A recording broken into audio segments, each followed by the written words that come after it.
मैं चतुर्भुज सिंह राजपूत, अधिवक्ता, नोटरी। आज मेरी आयु 92 में चल रही है। मैं हिंदू धर्म से संबंधित आपसे निवेदन करना चाहता हूं। अब इतने ग्रंथ पढ़े हैं मैंने, और उनका निचोड़ जो है, मैं चाहता हूं कि इस देश के नौजवान, इस देश के विद्वानों में अपनी बात कहूं जो मैंने सोचा है। अगर आप चाहते हैं कि भारत भले ही हिंदू राष्ट्र घोषित ना हो, लेकिन जो हिंदू हैं और जो हिंदुओं का धर्म परिवर्तन हो रहा है और जिस जिहाद और जमाने भर की चीजें हैं, इन सबको आप रोकना चाहते हो तो मैं इन पे आपसे एक बात करने तैयार हूं। हमें कहीं हिंदू धर्म नहीं दिखा। मेरा निवेदन है कि जो भी इस विषय के पारंगत हैं, वेद ज्ञानी हैं, उन्हें एक हिंदू धर्म ग्रंथ बनाना चाहिए। तो ये दो विषय है। पहला हिंदू धर्म का ग्रंथ, एक। दूसरा धर्म परिवर्तन के संबंध में। जिस समय आप हमसे कहेंगे कि विस्तार से इस पर प्रकाश डालो, तो हम इस पर विस्तृत प्रकाश डालने को भी तैयार है। ये हमारी मनोकामना है।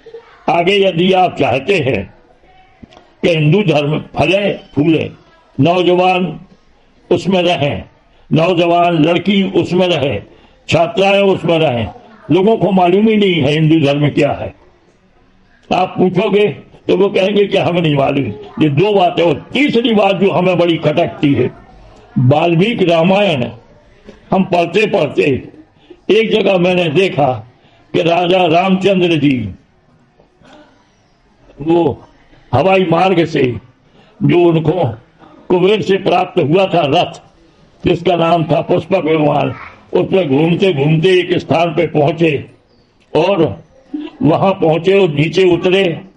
एक व्यक्ति शीर्षासन किए था, उसके पास राजा रामचंद्र गए और कहा, बता तू कौन है, क्यों इतनी तपस्या कर रहा है, तेरी क्या जाति है, तेरा नाम क्या है। वो व्यक्ति हाथ जोड़ के खड़ा हुआ। राम कहने लगे, वे राजा रामचंद्र हूँ, राजा हूँ यहाँ का, बता।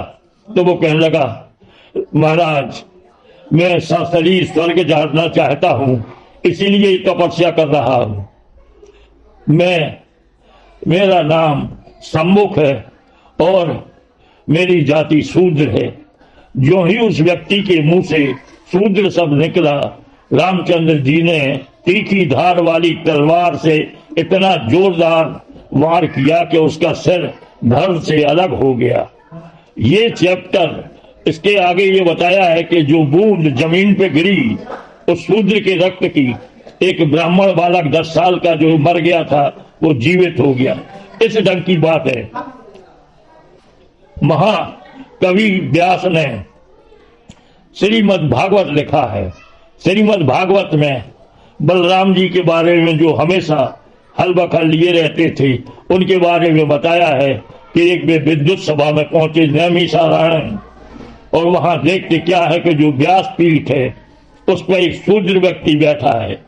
उन्होंने आओ देखा न ताव, न किसी से पूछा, हल्की नोक उसको ऐसी मारी कि उसके प्राण पखेरु उड़ गए। वहां जितने ब्राह्मण थे, उन ब्राह्मणों ने उनको बताया कि ये तो आपने बड़ी गलती कर दी।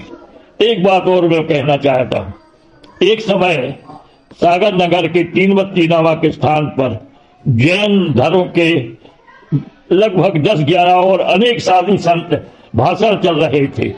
सरस्वती वाचनालय के नीचे खादी भंडार में हम बैठे थे, भाषण सुन रहे थे जैन संतों के।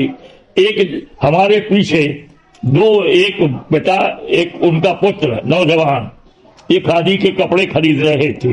एक जैन संत कहते क्या है कहने लगे कि मांसाहारी जो हैं वे पापी हैं। तो वो जो हमारे पीछे व्यक्ति बैठा था हमारे बगल में, कहने लगा, अरे ये क्या कह रहे कि मांस खाने वाले पापी हैं? हम आसाम की बॉर्डर पे हैं, भारत सरकार हमें डिब्बा बंद मांस भेजती है। हम अगर वहां मांस पकाने के लिए आगी जलाएं तो हमें गोली लग जाएगी, तो हम मांस खाते हैं।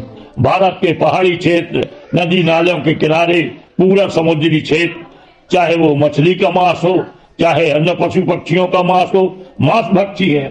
अब अगर जैन धर्म के एक व्यक्ति ये कहते हैं कि मांस खाने वाले पापी हैं, ये बात हमें उनकी सुन के हम भी बड़े दुखी हुए। दूसरे दिन जहां वो जैन संत ठहरे थे, मैं उनके पास हाथ जोड़कर खड़ा हो गया और मैंने कहा, आदरणीय, कल आपने भाषण में कहा कि मांस खाने वाले पापी हैं, तो हमने उनको बताया कि आपकी मिलिट्री में जो आपकी सुरक्षा के लिए आसाम बॉर्डर पे हैं, वो मांस भारत सरकार भेजती है, बेंगलोर से मांस खाते हैं। तो उनने सुन के कहा, ठीक है, मुझे तो जो कहना था मैंने कह दिया, आप पर्चा छपवा के बंटवाइए, विरोध करिए, मेरे विरोध आंदोलन कीजिए। अब स्थिति ये है कि हम कितनी गहरी बातें उदारता की, धर्म के आधार पर कह जाते हैं।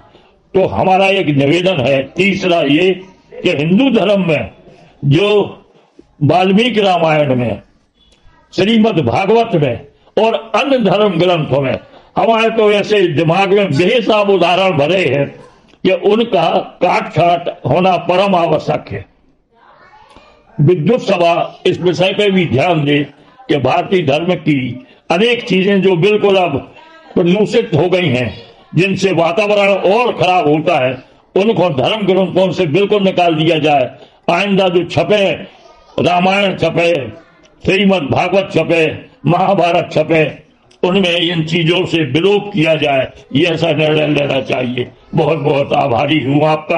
आप अगर कहेंगे कि और खुलासा करो, तो हम और खुलासा ये करेंगे कि आप जो किताब छापो हिंदू धर्म, वह ऐसे कागज पर हो जो कम से कम 50 साल तक उसकी प्रिंट खराब ना हो, ना कागज खराब, उसकी बाइंडिंग, उसका कवर ऐसा हो कि 1000 बार भी वो पलटी जाए पन्ना तो ढीली ना हो बाइंडिंग। क्योंकि हमने अधिकांश देखा है, बड़ी बड़ी 1,000 की डिक्शनरी 6 महीने में इतनी ढीली हो जाती है कि उसके पन्ने निकलने लगते हैं। भारत सरकार ने इतनी ऐसी गांधी जी के ऊपर निकाले हैं, वो न्यूज प्रिंट जैसे कागज पे निकाल दिए हैं, 100 वॉल्यूम है न्यूज प्रिंट पे निकाले हैं, उन सब की बाइंडिंग इतनी निकृष्ट हो गई है कि पन्ने उखाड़ने लगे हैं। तो अब मेरा निवेदन है कि हमें जो भी पुस्तक इस ढंग की छापी जाए, तो उसकी बाइंडिंग, उसका कागज, उसकी प्रिंटिंग, उसकी स्याही कम से कम ऐसी तो रहे कि हमें ढीला पन्ना दिखे कि अरे जी का मतलब है। जय हिंद।